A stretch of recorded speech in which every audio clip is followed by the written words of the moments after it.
So before I get into how this was made, I want to give a little background as to where this idea came from. And it's not mine at all. It 100% is the intellectual property of Jake Parker, who is a phenomenal artist. He does some absolutely stellar cartoon style work.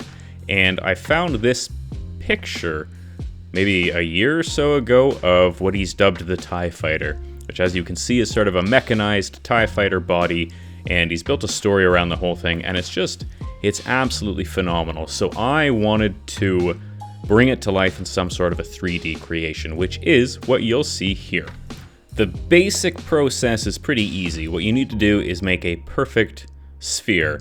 Now, I don't remember where I learned to do this, or where I saw it, or what, but essentially you roll a ball as best you can, and then you're going to use a cup. Now the cup is going to be like a shaping tool more than anything, and as you spin it around on the ball, you're going to end up with just about a perfect sphere. All you need to do is keep filling in all those little spaces, the little gaps that you see between the glass and the ball, and then you're left with what is essentially a perfect circle, a perfect sphere. And it's probably one of the most fun things I've ever made. It's just a ball, but it's so perfectly round that it fills me with this joy I never thought that I would contain for something like this. This build took me an additional 2 or 3 days just because I spent so long walking around my house throwing this ball up and down in the air. Now, the other reason this build took me so long is the amount of mathematics that goes into finding two opposite points as well as the center point on a sphere so baffled me that I had to get my mom involved. I had to do a lot of research on the internet, and one thing that I wish I had done ahead of time was sort of plotted out a center point, picked that before doing all of this. However, once I got those lines drawn on, it's just a case of remembering where that center is, so there's a lot of marking on this, and the reason for that is that I want to know where that center is, so when I start to line up things like the front glass, the engine on the back, and that top part, as well as the arms and sort of the section where the torso will come out of, they all need to line up properly. So take your time to find the center, and it will look, I think, pretty awesome by the end of it. Apart from that, a lot of this is just finding a 3D render online. It's a TIE Fighter, so you're inundated with options as far as where you can find these things. I use a website called Sketchfab, which is sort of free 3D, or you can pay for them as well, 3D models that you can view in a 3D space. And what that lets you do is really see how things line up and get a good idea of how things will look once you're finished. It gives you a better idea than just trying to go off of pictures, which is what I usually do for these things. So I've started using these 3D models, and they're wonderful as far as sort of judging size and distance and spacing on these. Once I've got most of the bigger parts built, I'm going to start adding all these little tiny bits in. These are the things that really make it look less like a basketball and more like an actual TIE Fighter cockpit. So if you take your time and really make sure you add all the little dots and spikes and bumps and hatches and locks and latches and all that crap, it's going to work out really well by the end of it.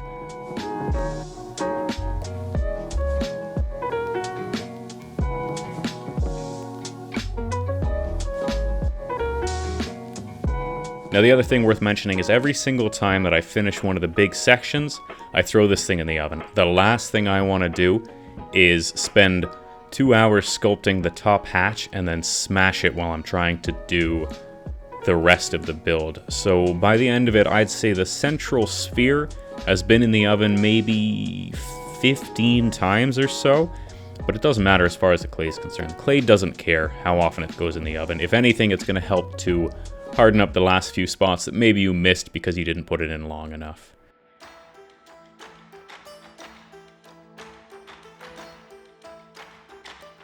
With the sphere finished, it's time to get working on the rest of the body. So the first thing I'll do is start on the legs. The easiest way to do this was to build like a stand-in set of stairs, because I want the stairs to be made out of foam, but I don't want to put foam in the oven for I would hope, fairly obvious reasons.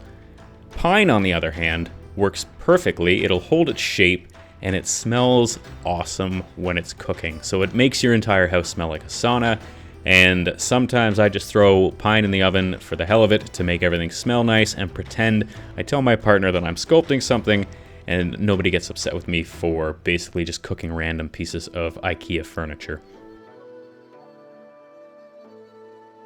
To make the combat boots that the robot's wearing, because of course he's wearing combat boots, I opted to make them each individually and then build the armature out of that. One of the feet is actually lifted up, and trying to sculpt fairly detailed boots while it's on an angle with a lot of gap between it just ends up being way more hassle than it's worth, and because this thing is going to get baked again 15-20 times, I may as well make the shoes externally first and then build my armature out of them.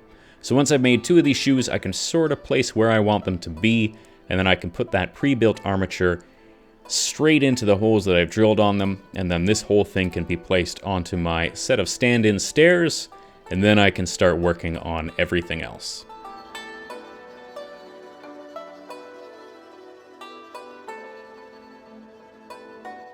I've bulked his legs out with a little aluminium just so that I can reduce the amount of clay that I have to use. And then it's just going to be layering it on and then smoothing it out as my first base. Now at this point you may be asking, why is the robot wearing pants? I don't really have a good answer for you, but I don't think you need an answer. If you think about it, why wouldn't he wear pants? Pants are handy. Like, if he's got khakis, lots of pockets on it, that's going to leave places for him to store stuff. If he's got, you know, robot keys, that kind of thing, he's going to need a place for all this. His robot wallet, I mean, you don't know what kind of stuff he's carrying. That being said, I probably should have put pockets on it. I didn't put any pockets whatsoever, but, you know, maybe they fell off, in which case, why is he still wearing the pants? Just don't think about it too much. Just accept that it's awesome with pants, because 1, pants are kind of fun to make. You just make the ripples and then add in just layers until you think it looks good. And 2, it means that I don't have to make 10,000 wires and mechanical legs and all that kind of stuff. I just threw pants on them. It's not my art originally, so if you have a problem, you can take it up with Mr. Parker. Otherwise, appreciate that he's got awesome pants and awesome boots. Then we can finally attach the head, torso, sphere, cockpit body thing onto it, which I have attached by just drilling a hole through the dead center. As I said, the more time you take to mark out those centers, the happier you will be. And then I glued it on just using a copious amount of CA glue. Then it's a case of just adding little bits and pieces to make it a little more robot-y and to sort of bulk out that center torso. It's kind of naked beforehand, and the picture doesn't show a lot of what's going on down there, so I wanted to at least make it look a little bit like the sections that hold the arm in place, and I figured it's got to have a little bit more weight to it, so I just added just random stuff down there until I was happy with it. You can see here I've added my Praise the Sun arms, and then once they are in place, I can reshape them and resize them. I've used a ruler just to measure out so that I know they're both the same length, and then it's a case of adding in the first layer of clay to sort of build a frame off of, and then once I'm happy with the position and the thickness of that sort of underlying tubing, then I can start working on the rest of it. Now, the right arm is going to be resting on his leg, which means I don't need to worry about the weight of it, but the left arm isn't going to be resting on anything but the hilt of the sword. Now, the sword's going to get added in sort of after the fact so that I can paint it separately and paint the rest of his body, but it means that while I'm sculpting, I'm going to need something to hold it in place, so I'm just going to wire up a little bit of wire, I guess, just to hold it in place so that I can build off of that and know sort of the shape of everything. When it came to the final bake, the only problem I encountered is I added on so many of these little bits and bobs and pieces, and once the arm plates got in and all the tubing and the wiring, it was actually too heavy for the clay while baking. So when it was baked, it was fine, and when it was uncured, it was fine, but because it gets really hot and the clay actually gets really elasticy, it ended up snapping itself. So Something to consider when you're baking something of this size, it's gonna need support while baking more than anything. Just because the clay gets soft before it gets hard again, you're gonna wanna take that into account. I didn't, and I had to go back through and re-strengthen it and glue it all back together with super glue. It turned out perfectly fine in the end, but it was a step that I wish I hadn't had to take. At this point, all I'm doing is adding in wires and rivets and buttons and tubing and all the sort of things that make it look like a great big rubbet.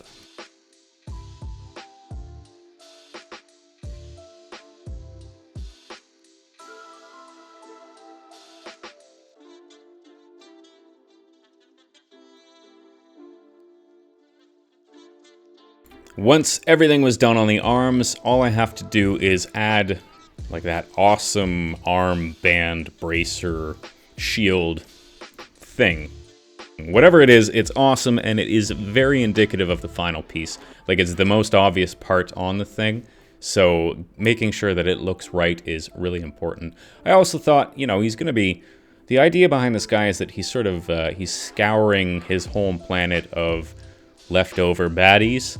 So it's going to be pretty battle worn. So I wanted to put some like shell holes in it and some scratches and ding it up a little bit just to give it a little bit more life, a little bit more character.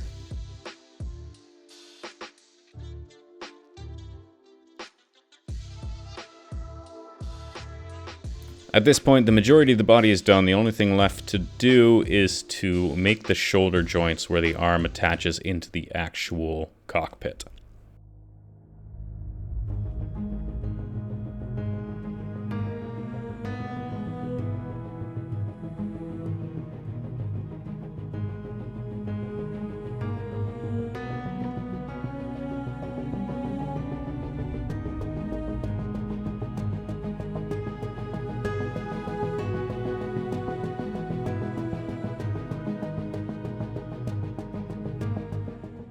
Now, I made the entire body using the Cosclay, which is like the rubberized polymer clay, which is terrific, absolutely phenomenal. I use it for just about everything. However, because it's sort of rubbery, it's a pain in the ass to sand, which means if I want something super smooth and I want to be able to sand the edges of it, I needed to use my Super Sculpey. So I'm just using some of the medium firm Super Sculpey, and I've baked it around just this piece of metal, and this will act as the sword. So I'll go back through with some sandpaper, smooth this entire thing out, and then I basically got like a great big katana ready to use. And before you ask, yes, I did wander around my house as a roving samurai with a tiny katana, slashing the air like a child. And it was awesome, and I regret nothing.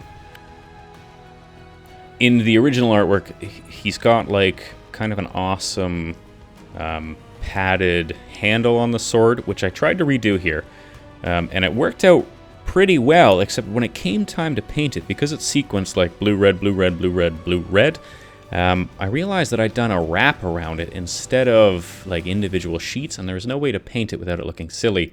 So what I'll end up doing in the not too distant future is I'm just going to chop that entire handle off and make it out of some twine, which ends up looking a little bit more rustic, maybe? I don't know. I think it looks actually probably better than how this ended up looking. So the moral of the story is don't be afraid to break stuff as long as you unbreak it. Fix it. I think fix it is the word I was looking for.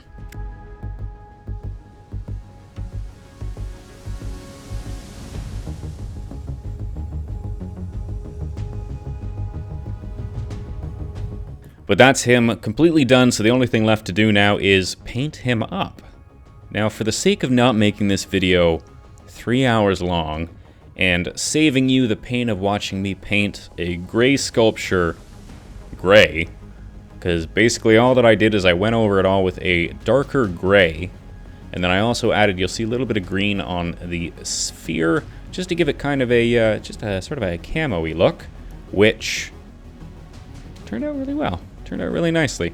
And then I also went over all of the edges with a fairly heavy brush of silver or gunmetal. I can't remember. I think it's gunmetal. Just to give it like a shiny metallic look. It also highlights a lot of those little creaks and scratches and nooks and crannies. And of course I painted his boots a delightful purple, which I will go back through with some darker colors. And his trousers got a nice green. Now, probably the most important part for making this look really alive and well used was adding the black wash in. So I went through all the little lines, I got all the rivets in the back, his engine got a healthy coat of it, and then all of the little dings and dips got a nice thick coat as well.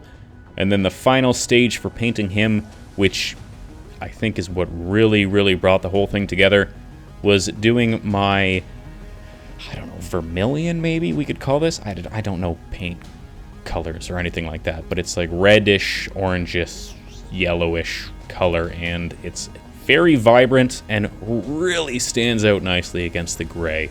So I'm going to coat all the little spots, and then half of the wires and cables you see will get the same color, and then once that's done, I'll come back through with a really bright, vibrant blue to finish sort of the highlights on his armor and paint basically the rest of the tubes.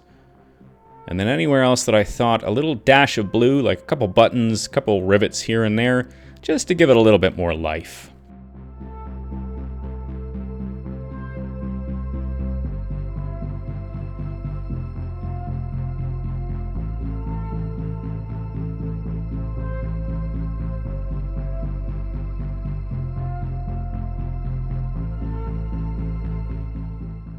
Now, the keen observer among you will notice that I chopped out some pretty thick sections of the front cockpit and the roof, and this is the reason why I did that. So I'm going to fill the entire things with a nice dark black.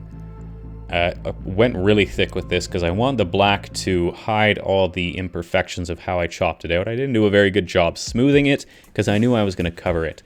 So we'll come back through once the paint has dried, and I'm going to put in some UV resin everywhere that glass would be. This is going to make it look so much more better, so much gooder.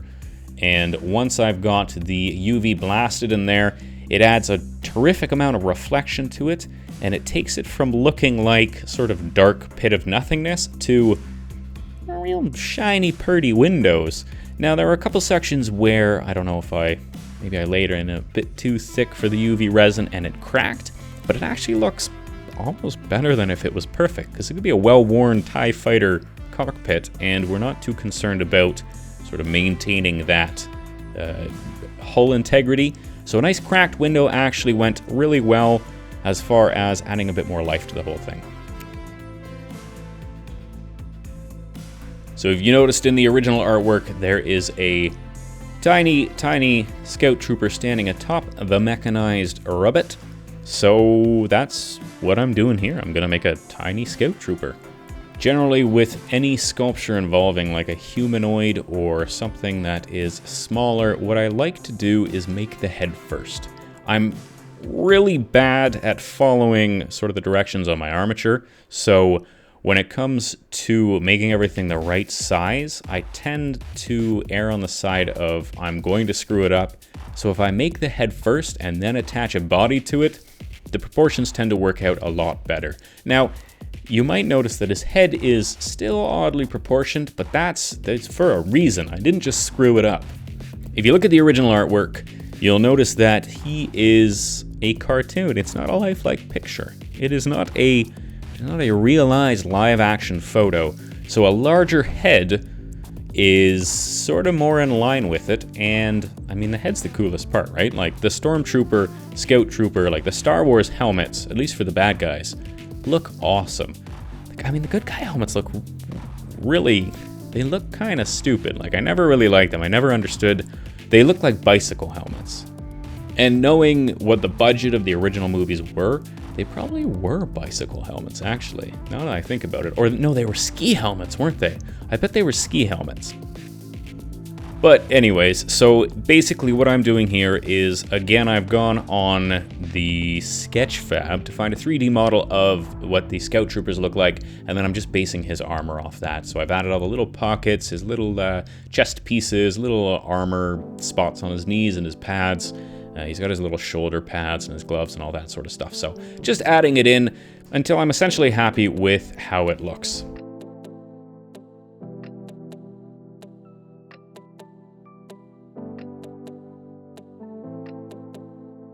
And then, of course, once I've added all the armor on, the final piece is adding in that sweet, sweet, tattered cape.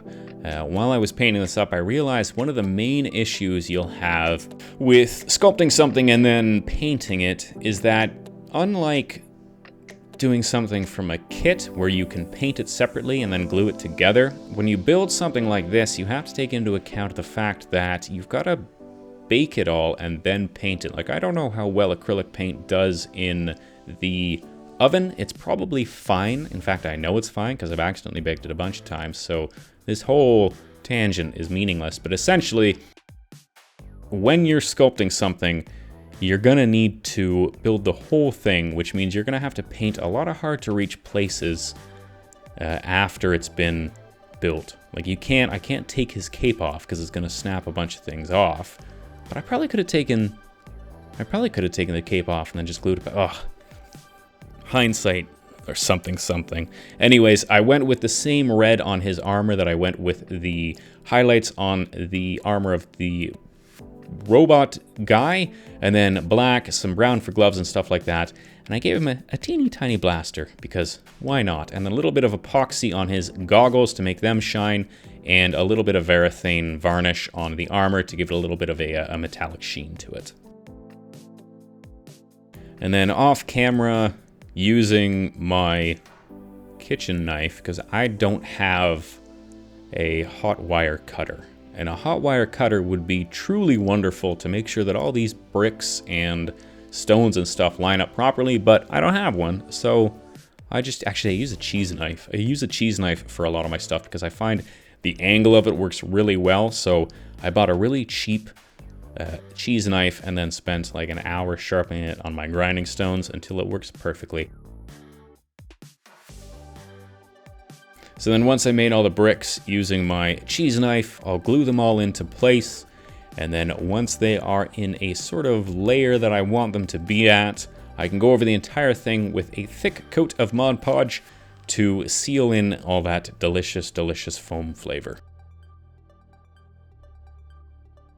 Painting the stones is always one of my favorite things. I really like painting terrain. It's quick, it's easy, and it looks like you take this kind of nasty foam yellow crap, and then you paint it black, and then you start to add every little piece in, and once you get to the dry brushing stage, I mean, you can make something that is not real look real. Like, these are some delightful steps by the time I finish with it. So what I've done is started with just a basic gray. I think it's like the Liquitex gray is what it's called, so kind of hard to screw that one up. And then I painted a couple of the bricks a little bit darker, and then went over the entire thing with a light dry brush before a thick coat of wash. And then what I'm going to do is redo my dry brush to get rid of some of the stain that's on the top.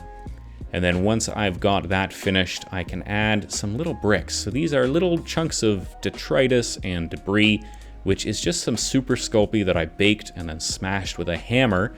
And then using the paints that I painted the bricks with, I just sort of tossed it all together to give them a little bit of color, glue them in place. Then once that dries, go over the entire piece with a white dry brush in all the spots that light is going to hit it. So I'm only dry brushing down. I'm not going to go upwards at all because I only want to hit sort of the very, very corner pieces. Now, to add a tiny bit of life, I've made ahead of time these itty-bitty adorable like plant patches, little grassy patches, which I'm going to strategically place. And by strategically, I mean I just randomly place them around where I think looks good. But they add so much color to this. Like, it's a basic gray stepping stone until you throw this in and it looks wonderful. Then the last stage for that is just to add a little bit more detritus. So this is like leftover twigs and crap like that, which I'll glue in, brush around so it's a little dirtier, and then I'll coat the whole thing in isopropyl alcohol, a little bit of glue to hold it all down. Then the only thing left to do at this point is glue the little Rubbit Man in, give him his sword, put a scout trooper on top, and then with that finished, we are finally onto our Glamour Shots.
So there you have what I think is a fairly faithful recreation of the TIE Fighter by Jake Parker. I will link his Instagram and his YouTube account in the comments below or in the description below. I highly recommend you check it out. He has just some of the best artwork. Like, I absolutely love it, and I would really like to try making some more of his stuff because it looks so damn cool and it's so much fun to make. Like, it is exactly the kind of style that I like to make my stuff in.